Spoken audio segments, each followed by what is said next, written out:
Assalamualaikum warahmatullahi wabarakatuh. Perkenalkan, kami dari kelompok 4 yang akan membahas tentang morfologi bunga. Adapun anggota kelompok kami, yang pertama Alvina Reza Wahid, yang kedua Andi Ulima Maisara, yang ketiga Mutrika Syam, yang keempat Rifki Akbar Muhammad Yusuf. Saya Andi Ulima Maisara sebagai moderator yang akan memandu presentasi kali ini. Baik, saya akan menjelaskan pengertian dari morfologi bunga. Morfologi bunga adalah cabang ilmu botani yang mempelajari bentuk dan struktur bunga. Morfologi bunga juga dapat diartikan sebagai ilmu yang mempelajari penampilan bunga secara keseluruhan. Baik, slide selanjutnya akan dijelaskan oleh teman saya. Baik, saya ucapkan terima kasih kepada moderator. Slide selanjutnya adalah mengenai pembagian tumbuhan berdasarkan jumlah bunga yang dihasilkan. Nah, berikut adalah tumbuhan dengan bunga tunggal atau planta uniflora. Tumbuhan bunga tunggal merujuk pada tumbuhan yang hanya memiliki satu bunga pada setiap tangkai atau cabang tumbuhnya. Bunga ini bisa muncul dalam berbagai bentuk, warna, dan ukuran tergantung pada spesiesnya. Pada tumbuhan ini, setiap bunga biasanya terdiri dari bagian-bagian utama seperti kelopak, mahkota, benang sari, dan putik yang terorganisasi dengan rapi untuk memfasilitasi proses penyerbukan.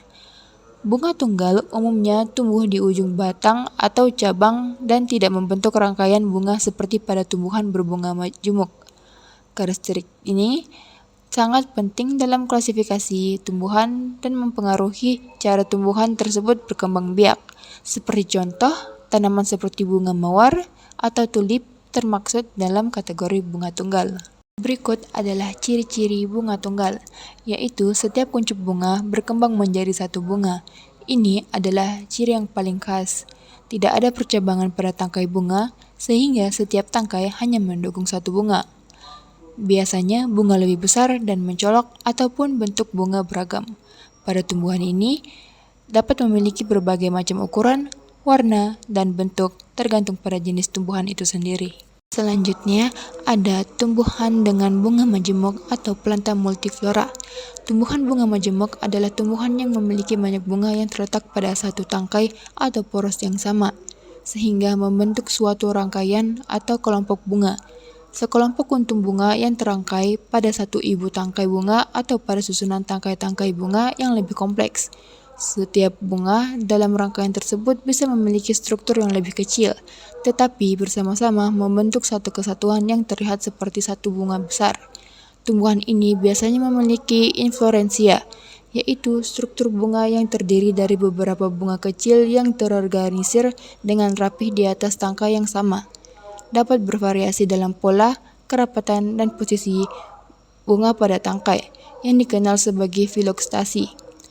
Contoh tumbuhan dengan bunga majemuk adalah bunga matahari dan bunga wortel. Jika dilihat-lihat, bunga matahari ini memiliki ciri-ciri bunga tunggal. Namun, bunga matahari termaksud bunga majemuk karena terdiri dari ratusan hingga ribuan bunga kecil atau floret yang tersusun pada satu dasar bunga membentuk cakram. Floret pinggir atau bunga lidah berfungsi menarik penyerbuk dengan warna cerah, sementara floret tengah atau bunga tabung menghasilkan biji serta penyerbukan. Karena seluruh struktur tersebut terlihat seperti satu bunga besar, bunga matahari sering dianggap sebagai bunga tunggal, padahal sebenarnya adalah kumpulan bunga kecil yang bekerja sama. Berikut adalah ciri-ciri dari bunga majemuk, yaitu setiap tangkai utama bercabang dan menghasilkan banyak bunga kecil. Berfungsi untuk menarik penyerbuk dengan banyak bunga dalam satu tempat, juga bentuk beragam dan ukuran bunga bervariasi. Selanjutnya ke pembagian bunga berdasarkan letaknya pada tumbuhan. Berikut ada gambar yang kami paparkan. Lalu yang pertama ada kepala putik. Bagian ujung putik yang berfungsi untuk menangkap serbuk sari saat penyerbukan. Kedua ada tangkai putik, yaitu menghubungkan kepala putik dengan dasar putik. Ketiga, dasar putik, bagian dasar tempat bakal biji berada atau tempat penyimpanan sel telur yang akan dibuahi selama proses fertilisasi. Yang keempat ada kepala sari. bagian dari benang sari yang menghasilkan serbuk sari dan sebagai tempat penyerbukan. Lalu yang kelima ada tangkai sari. Menopang kepala sari, mendukung dan menegakkan kepala sari agar tetap berada pada posisi yang tepat untuk memudahkan proses penyerbukan. Yang keenam ada kelopak bunga, melindungi bagian-bagian bunga yang masih dalam keadaan kuncup atau belum mekar, seperti mahkota, benang sari, dan putik. Yang ketujuh ada mahkota bunga, bagian yang menarik serangga untuk membantu proses penyerbukan. Mahkota bunga biasanya memiliki warna yang mencolok, bentuk yang menarik, dan kadang-kadang mengeluarkan bau yang harum, yang semuanya bertujuan untuk mempermudah penyerbukan. Yang kedelapan ada bakal biji, bagian dalam putik tempat terbentuknya biji setelah pembuahan. Lalu yang kesembilan ada tangkai bunga, menopang bunga dan menghubungkannya dengan batang agar dapat tumbuh tegak dan berada pada posisi yang optimal untuk menyerbukan. Sekian itu dari saya, slide selanjutnya akan dipaparkan oleh rekan saya. Dipersilahkan. Kemudian bagian-bagian bunga majemuk. Bunga majemuk atau perbungaan adalah sekelompok kuntum bunga yang terangkai pada satu ibu tangkai bunga dalam susunan tangkai-tangkai bunga yang lebih kompleks. Bagian yang bersifat seperti batang. Yang pertama, ibu tangkai bunga, yang dimana merupakan tangkai utama yang mendukung keseluruhan bunga majemuk. Kemudian yang kedua, rakis, bagian tengah ibu tangkai-tangkai bunga individual melekat. Kemudian dasar bunga, yaitu ujung tangkai bunga yang mendukung bagian lain dari bunga. Kemudian bagian yang bersifat seperti daun. Yang pertama daun pelindung, yaitu daun yang muncul pada ketiak ibu tangkai bunga. Kemudian yang kedua daun tangkai, yaitu daun kecil yang muncul pada pangkai tangkai bunga. Kemudian yang ketiga kelopak bunga, melindungi bagian dalam bunga saat masih kuncup. Kemudian yang keempat, selundang bunga, yaitu daun pelindung besar yang menyelubungi seluruh bunga majemuk sebelum mekar seperti pada suku palem. Yang kelima, daun pembalut, yaitu sekumpulan daun pelindung yang tersusun dalam lingkaran meni dasar bunga majemuk seperti pada Asteraceae. Kemudian bagian khusus bunga. Yang pertama, mahkota bunga, yaitu bagian yang menarik pilonator dan melindungi alat kelamin. Yang kedua, benang sari, yaitu alat kelamin jantan terdiri dari kelapa sari dan tangkai sari. Yang ketiga, alat kelamin betina terdiri dari bakal buang, tangkai putik, dan kepala putik. Kemudian pembagian bunga majemuk dan contoh tanamannya. Bunga majemuk dibedakan menjadi 3 jenis utama, yaitu tak terbatas, berbatas, dan campuran. Yang pertama, bunga majemuk tak terbatas. Bunga majemuk tak terbatas adalah jenis bunga majemuk di mana ibu tangkai bunga memiliki pertumbuhan yang tidak terbatas. Bunga yang ibu tangkainya bercabang-cabang dan bunga-bunga mekar dari bawah ke atas. Contohnya yaitu bunga siri. Bunga siri ini berbentuk menguntai atau bunga lada. Kemudian bunga eceng gondok. Bunga eceng gondok ini berbentuk seperti tandan. Kemudian bunga kangkung. Bunga kangkung berbentuk malia rata dengan mahkota bunga berwarna ungu. Kemudian bunga majemuk terbatas. Bunga majemuk terbatas ini adalah jenis bunga majemuk di mana ibu tangkai bunga memiliki pertumbuhan yang terbatas, dapat mengalami pemadatan sehingga menyerupai bunga payung atau tandan. Contohnya bunga cawan. Bunga cawan ini berbentuk malai rata yang terbentuk dari bunga-bunga majemuk terbatas. Kemudian yang ketiga, bunga majemuk campuran.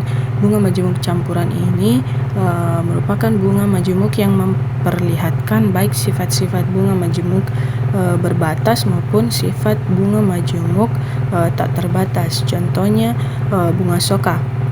Bunga soka merupakan seluruhnya suatu malai rata, tetapi bagian-bagiannya berupa anak payung menggarpu. Sekian dari saya. Untuk uraian tentang kelamin bunga akan dilanjutkan oleh teman saya. Baik, mungkin langsung saja uraian tentang kelamin bunga. Nah, kelamin bunga sama halnya dengan makhluk hidup lainnya, memiliki kelamin jantan dan betina. Alat kelamin jantan pada bunga yaitu bagian yang membuat bunga bisa menghasilkan benih dan berkembang biak. Bagian ini disebut dengan bedang sari. Bedang sari yaitu struktur panjang dan tipis yang muncul dari dalam bunga. Nah, fungsinya sangat penting dalam proses reproduksi tumbuhan. Bedang sari memiliki ujung yang disebut antera, di mana terjadi pembuatan butiran-butiran kecil yang disebut polen. Nah, polen inilah yang memiliki peran penting dalam penyerbukan. Polen ini juga dapat tertiup angin atau dibawa oleh hewan seperti lebah dan kupu-kupu ke bunga lain.